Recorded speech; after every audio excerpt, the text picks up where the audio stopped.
காலையில பிரேக்ஃபாஸ்ட்டுக்கு நல்லா பிரெட்ட நல்லா டோஸ்ட் பண்ணிட்டு அதில் பட்டர் அப்ளை பண்ணிட்டு அது கூட காஃபி வச்சு கொடுத்தோன்னா அவங்களுக்கு ரொம்பவே பிடிக்கும். நான் வீடியோ எடுக்கவும் ஏதோ நிறைய சமைச்சு கொடுத்துருக்க மாதிரி நினச்சிக்க போகிறாங்க அப்படின்னு சொல்லிட்டு என்கிட்ட நக்கல் பண்ணிட்டு இருந்தாங்க. அதுக்கப்புறம் மதிய லஞ்சுக்கு இட்லி அது கூட தேங்காய் சட்னி வச்சு கொடுத்தோன்னா இங்கே உள்ள நார்த் இந்தியன் ஃப்ரெண்ட்ஸுக்கு வந்து பிடிக்கும். தம்பிக்கு வந்து கொஞ்சமாக நேந்திர சிப்ஸ் வந்து எக்ஸ்ட்ரா வச்சு அவங்களெல்லாம் ஸ்கூலுக்கு அனுப்பிட்டு மற்ற வேலைகள் எல்லாமே முடிச்சிட்டேன். அதுக்கப்புறமா 12:30 போல் தம்பியை ஸ்கூல்லேருந்து கூட்டிகிட்டு வந்துட்டேன். அதுக்கப்புறமா பருப்பு துவையல்லாம் வந்து அரைச்சேன். துவரம் பருப்பை நல்லா வறுத்து மிக்ஸி ஜாரில் சேர்த்துட்டு கொஞ்சமாக புளித்துண்டு அதுக்கப்புறம் தேங்காய், வரமிளகாய், பூண்டு, உப்புலாம் சேர்த்து நல்லா அரைச்சோன்னா சூப்பராக இருக்கும். தயிர் சாதத்தை கூட ஊறுகாய் துவையல்லாம் வச்சு சூப்பராக லஞ்ச் வந்து முடிச்சிட்டோம். அதுக்கப்புறம் தம்பிங்க 2 பேர் விளையாண்டுட்டு இருந்தாங்க. வெயில் ரொம்பவே இருந்தது.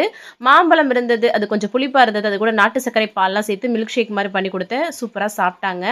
அதுக்கப்புறமா பிரெட்டையும் நல்லா டோஸ்ட் பண்ணி அவங்களுக்கு பட்டர் அப்ளை பண்ணி கொடுத்தேன். அவ்வளோ சூப்பராக இருக்குது அப்படின்னு சொல்லி காமிச்சிட்டு இருந்தான். எங்கள் வீட்டில் சின்ன கட்டட வேலை வந்து நடந்துட்டு இருக்கு. வேலை பார்க்குறவங்களுக்கு டீயோட பிஸ்கட் வச்சு கொடுத்தாச்சு.